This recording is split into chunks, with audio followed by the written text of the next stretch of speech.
15 ಕಡೆ ಆಯ್ತು, ಎಲ್ಲೂ ಏನು ಸಿಕ್ಕಿಲ್ಲ ಅಲ್ವಾ.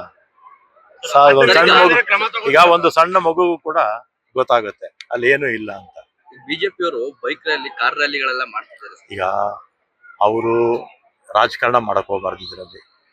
ನಾವು ರಾಜಕೀಯ ಮಾಡ್ಲಿಲ್ಲ. ನನಗೂ ಕೂಡ ಪ್ರಾರಂಭದಲ್ಲಿ ಕೇಳಿದಾಗ SIT ತನಿಖೆ ಆಗ್ತಾ ಇದೆ, ಈ ಸಂದರ್ಭದಲ್ಲಿ ಮಾತಾಡೋದು ಸೂಕ್ತ ಅಲ್ಲ ಅಂತ ನಾನು ಹೇಳ್ಬಿಟ್ಟೆ ಅಲ್ವಾ. ಇದರ ರಾಜಕಾರಣ ಮಾಡಕ್ ಹೋಗ್ಬಾರ್ದು. ಇದೇನಾಗಿದೆ, ಒಂದ್ಸರಿ ಕ್ಲಾರಿಟಿ ಬಂದ್ಬಿಟ್ರೆ ಯಾರು ಆಮೇಲೆ ಮಾತಾಡೋದಿಲ್ಲ.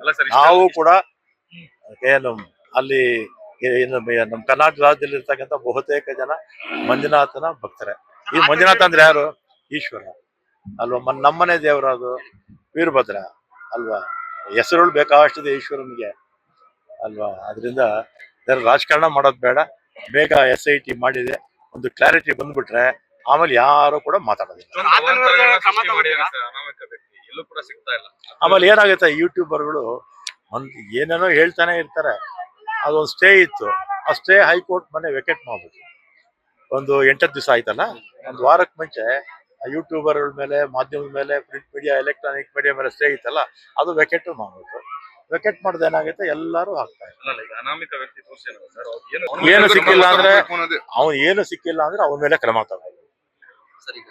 ಏನು ಸಿಕ್ಕಿಲ್ಲ ಅಂತ ಹೇಳಿದ್ರೆ, ಸುಳ್ಳು ಹೇಳಿದ್ದೇನೆ ಅಂತೇಳಿ ಅವನ ಮೇಲೆ ಕ್ರಮ ತಗೋಬೇಕಾಗುತ್ತೆ.